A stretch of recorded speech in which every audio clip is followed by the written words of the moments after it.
Recording has started. Thank you. Okay, good morning everyone and welcome to the Swansea Bay City Region Joint Committee meeting on the 10th of March 2022. In the absence of Councillor Rob Stewart, the chair of the committee, we do need to elect a chair pro tem this morning. So can I ask for any nominations for the chair for this morning's meeting, please? Can I propose Councillor Emlyn Dole, please? Thank you, Councillor Simpson. Is that seconded? I'll second that, Tracy. Thank you, Councillor Latham. I take it that there are no other nominations. So on the basis that Councillor Dole has been proposed and seconded, can you all raise your hand if you are in favour of Councillor Dole being the chair pro tem for this morning's meeting? That is unanimous. Thank you very much. I'll hand over to Councillor Dole. Thank you. Thank you very much, Tracy, and thank you for allowing me to chair. Fellow councillors, pleased to do that, and welcome to the meeting. The first item on the agenda, as you see, is apologies for absence, and we have apologies from Jonathan Haswell from Pembrokeshire, as well as Councillor Rob Stewart, and we have Councillor David Hopkins standing in for Rob. Welcome, David. The next item is item number 2, which is... Pardon me, Chair. I beg your pardon for interrupting. I have some other apologies as well. I'm sorry, Samantha. Yeah, if you want to mention those. I have thanks. apologies from David Hellawell, Marie Battle, Karen Jones, Medwyn Hughes and Steve Wilkes. Thank you, Samantha. There were quite a few there. Thank you. Appreciate that. Thank you. My apologies. The next item 2, which is declarations of personal interest. We have a responsibility, as you know, under the Code of Conduct to declare verbally any personal interest that you might have in relation to any item appearing on the agenda today. And we need to ensure that we indicate if we have a declaration to make, what agenda item we have a personal interest in, and the nature, the specific nature of that interest that needs to be disclosed, and redeclare that at the commencement of the relevant agenda item that you're declaring against as we consider it. So if there is a declaration to make, this is your opportunity to do that, and if you can use your digital hand to show if you do have a declaration to make. I don't see any hands, so we'll move forward therefore through to item number 3, and as you see on your agenda, that is the minutes, and it's there to be approved, the minutes of the joint committee that we held on the 10th of February earlier this year. So if I can have somebody to propose that that we accept those and approve them, please. Happy to move, Chair. Thank you, Ted, and a seconder. Sorry, I was on mute. No, thank you, David. It's been proposed and seconded. Then can I have a show of hands to show your approval? Thank you. That's unanimous. We move on to item number 4, and that's Chair's announcements. There's just one announcement, and that's about the agenda and the removal from the agenda of item number 7, which is the Swansea Bay City Deal Assurance Framework. Welsh Government have advised this week that they need further time to consider the framework, and now need approval by UK Government and Welsh Government in their joint implementation board. So the intention, John, is that we bring that framework back to a future meeting, I think. Yes, Chair, that's right. Yes. Okay, so that's been removed, and therefore we will consider following the public items questions on the agenda. Then we'll consider the portfolio business case following that. Okay, diolch yn fawr. So with that having been dropped from the agenda, then we move on to item number 5, which is public questions, and none have been received, so nothing to consider under that item. And as I've said, we now have moved up the Swansea Bay City Deal, the portfolio business case to consider next under item 6, and that's to provide us with an updated portfolio business case, which is required for that submission to Welsh and UK governments. And the agreement is to submit that prior to the end of March 2022. And Ian is going to take us through this update. Ian. Yes, thank you, Chair, and good morning, everyone. You will have received the updated version of the portfolio business case. It's now the third iteration with all the relevant appendices. It's based on the Q3 portfolio position. It's presented to Joint Committee this morning for approval, and as the Chair mentioned, to submission to Welsh and UK governments prior to the end of March. Just to recap on the purpose of the business case, it's a requirement that we submit an updated business case for the portfolio to governments on an annual basis. We're required to align the business case to the Green Book 5-case model, demonstrate the case for change, policy alignment, value for money, affordability, and the deliverability of the portfolio. It demonstrates the progression that's been made over the last 12 months with the programmes and projects, but also the progression with the management arrangements for the portfolio itself. And it's the basis for the investment decision from Welsh Government and UK Government, and will trigger the release of the next tranche of City Deal funding later on this year. The version that you have has been subject to consultation with SROs and project leads, and was approved for submission to Joint Committee by Programme Board on the 1st of March. All the feedback that we've received, we've considered and incorporated into the business case where appropriate. The changes that have been made over the last 12 months, they've been highlighted in the document within the exec summary, but also at the start of each section of the business case. Now, the nature of the changes are what you would normally expect for a portfolio that's maturing and moving into full delivery.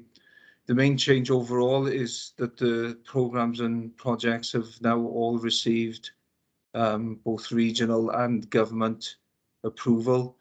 The portfolio is in full delivery with the approval of homes as power stations, low carbon skills and talent and campuses in the last 12 months.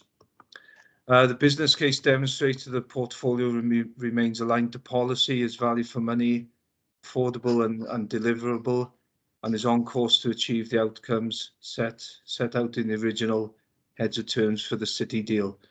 I'll just take 5 minutes, if that's okay, Chair, just to run quickly through each of the cases, yeah, and just highlight the main changes to each.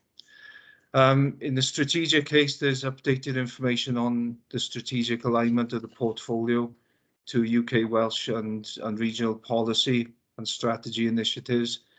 Notably, the inclusion of the South West Wales Economic Delivery Plan, the Welsh Government Economic Framework and the Levelling Up and Shared Prosperity Fund initiatives as well.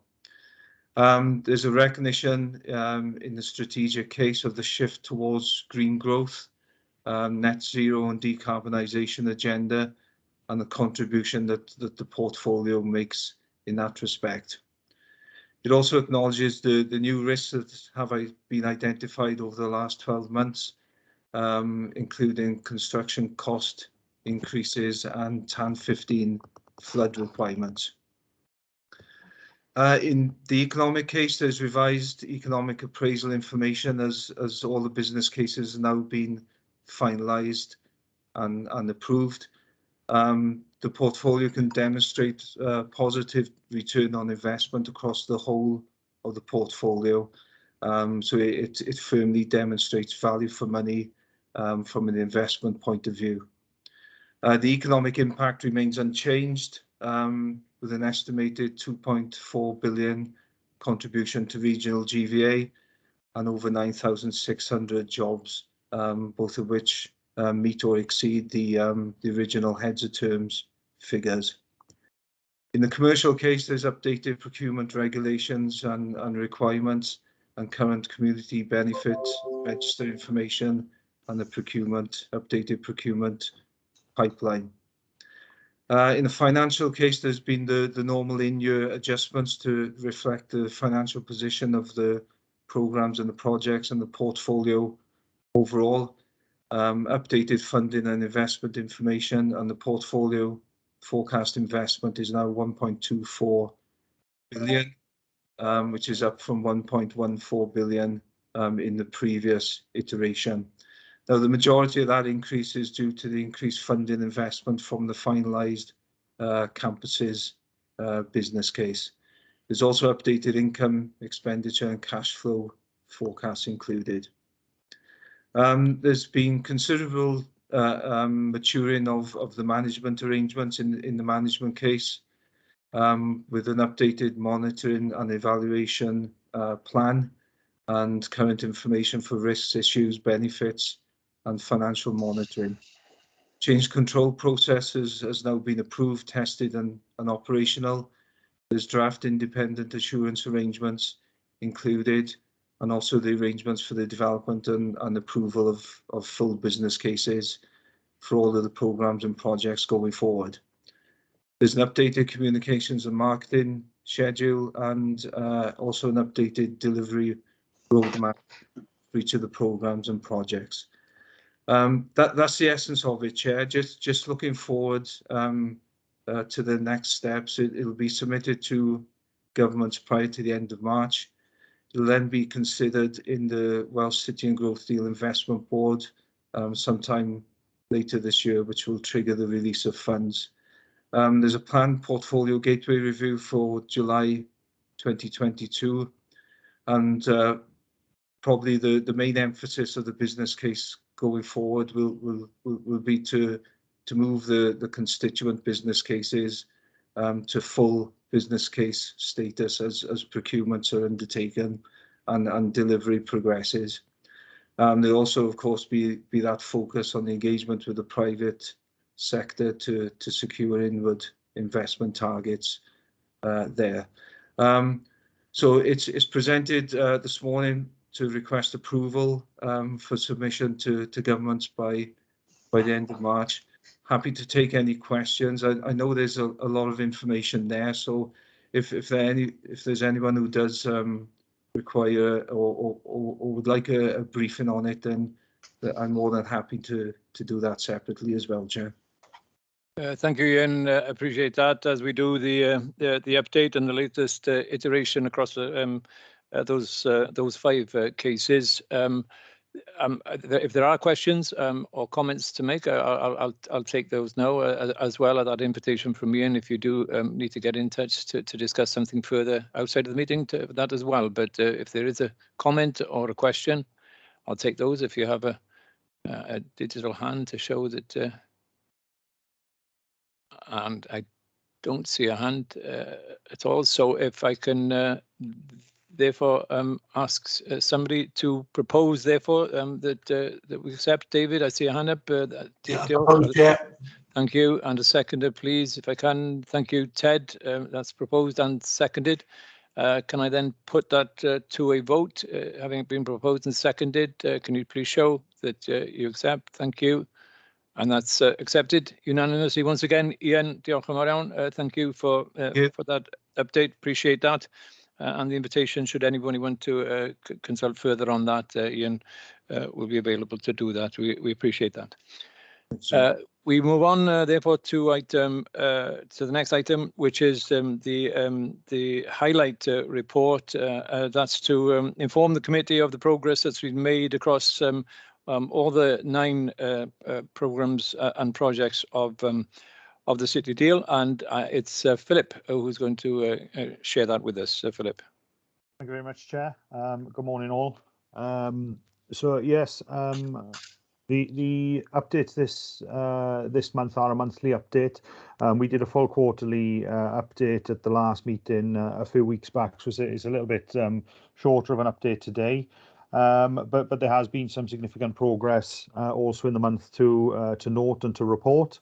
As we noted in the last joint committee, all of the programmes and projects have now received approval from Welsh UK Government, and all are moving now quite swiftly towards their delivery plans. and working on procurement activities and working on delivery timelines and master planning and things of that nature. So that's all moving forward. We've got numerous projects now lined up to commence construction and to commence delivery in the next few months. The comms and marketing strategy for the city deal is also progressing. At the last joint committee, the revised plan was approved, and we've seen over the last few months significantly greater engagement with stakeholders, including ministerial engagement and visits, etc. And we successfully held the showcase event at the start of the month at Park of Scarlets. Additionally to that, as I mentioned, the programs and projects are moving towards delivery. So there's been an element, or a significant element, of resource and recruitment apportioning within the project team. So a large number of the teams now are moving to the respective capacities in order to commence that delivery. So a lot more resource available to deliver. And there's been some notable completions as well for the projects that were started last year and the year prior. So those being the Swansea Arena and the Technology Centre for Supporting Innovation, Low Carbon Growth. And they both completed within the last sort of 4 to 8 weeks. So again, quite an accolade that they are now successfully delivered and are imminently due for occupation and opening, or have been opened. There's a couple of risks still to note on the portfolio. Ian did touch upon them in the portfolio business case update. The two most notable are the potential impact further down the line of the TAN 15 changes, the technical advice notice in relation to the potential flood assessments that need to be considered when we're seeking planning, and whilst the indication from Welsh Government was that had been deferred for a period of 18 months, as the information was obviously still released by Welsh Government prior to that decision being made, there's still potential considerations that we need to be mindful of as a portfolio, because obviously the portfolio is substantially longer than the next 18 months. And also the potential issues in relation to the construction industry, notably cost and availability of resources and materials, etc. But we've spoken about it previously, that as a portfolio office, we would implement a construction impact assessment similar to the COVID impact assessment. That's been progressing well. We've now had numerous returns from the programme project leads. We're now in a position where, whilst we aren't able to necessarily quantify all of the potential impacts on the construction aspects, we are able to identify the likely areas of significant concern. So we will be bringing a formal report on that to the next programme board, which will ultimately come to the next joint committee for reporting. And there's also been progress by the portfolio office in relation to the development of reporting dashboards. So that will, in the next few months, become part of the reporting packs, and it'll just give much more clear, concise and pictorial information, which will hopefully aid in giving an overall picture of where we are as a portfolio and where the programs and projects are in their respective deliveries. So that really is the update for this month, Chair. Thank you. The next reporting will be another quarterly report, so there'll be a lot more information again, and as I've mentioned, there'll be some additional reports and such like for consideration at the next joint committee. Okay, diolch. Thank you, Philip, for that update on the progress across all those 9 projects and programs in the city deal. And you mentioned the showcase event in Scarlett's last week, and can I thank the team for that event? I think it was a very successful event, and it was great to be back in a room again with all the co-collaborators and partners there. You're discussing what we need to discuss. I'm looking forward to continuing that partnership as we progress these projects. And as our chair, Rob Stewart, did mention at the beginning of that event, we are ahead of the game in terms of Pan Wales City deals, having all the projects being formally gone through and accepted by both governments. So that was the idea when we set this in place back, was it 4 years ago, with then Carwyn Jones and Theresa May, was to highlight this project-based and getting that through and front-loading that so that we get them up and running. So it's good to see that we are where we are and the progress continues, Philip, and we appreciate that update. If there are questions or comments to make, this is your chance. Ted. Just a comment, Chair, just to echo entirely what you said about that showcase event. I thought it was absolutely tremendous. I thought all the presentations were first class. And then, of course, from there, I went over to the opening of the arena in Swansea, and that just sort of blew me away. That it was good to see actually on the ground what things that were happening. And as you say, it was even more better to be amongst people for the first time in I don't know how long. Absolutely first class day. So yeah, my thanks, but more importantly, my congratulations to everybody concerned. Yes, absolutely. It went so well. Yeah, as we knew it would, but good to be there and to be involved, as you say, in the morning and in the afternoon later on in the arena. Diolch, Philip. Thank you very much. I don't see any other hand, and that report is there for information. Thank you, Philip. So we move on, and the item that remains is the Joint Committee Agreement, Schedule 15, outlining roles and responsibilities of the Portfolio Management Office, and a requirement for a deed of variation requested by Joint Committee following the Actica review. John, are you taking this?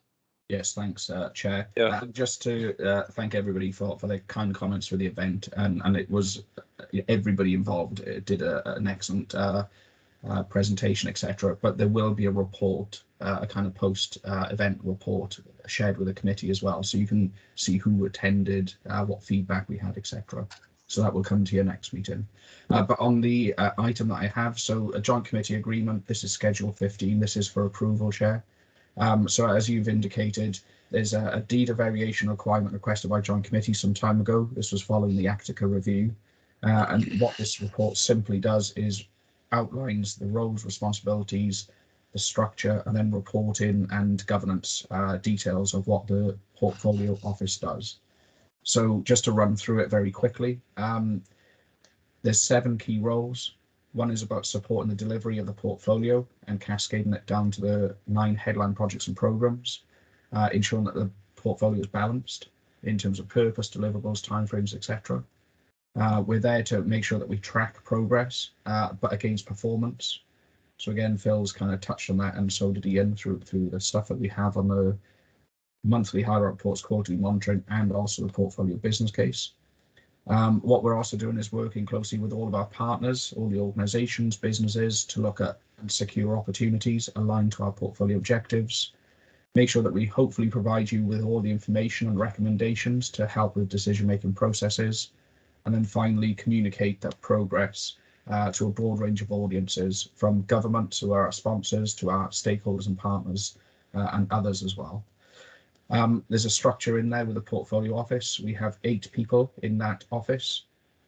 As it happens, for the purposes of members to be aware, we have 1 vacancy that we're going through a process of recruiting. Holly left us recently, who's the PMO assistant. So we'll be replacing Holly's post very soon. And then the document just goes into how we work with the projects and programs. And then finally, onto 2 sections is around what governance arrangements we have in place. And there's a series of bullet points outlining all the different things like business case, risk management strategy, etc. And there's a whole host of those. And then finally, the reporting schedule. So the monthly, quarterly and annual reports that we produce. And Chair, that is the document. Thank you, John, for that and for outlining those key roles for us. And as you said, that deed of variation does need our approval. So I'm going to ask for a proposer, please, if you would. Thank you, David, and a second. Thank you, Ted. It's been proposed and seconded. Can I have a show of hands, please, that you're all in agreement? Thank you very much. And that, once again, is unanimously passed. There is an opportunity here. If anybody does have a question or comment to make, this is your chance to do that. And I don't see any hands appearing. So with that, therefore, can I thank you all for your attendance this morning and for the joint committee and for your contributions. That's much appreciated. And that concludes our meeting. Diolch yn fawr iawn. Thank you very much to one and all. Thank you very much. Diolch. Ta-ra. Thank you. Diolch. Ta-ra.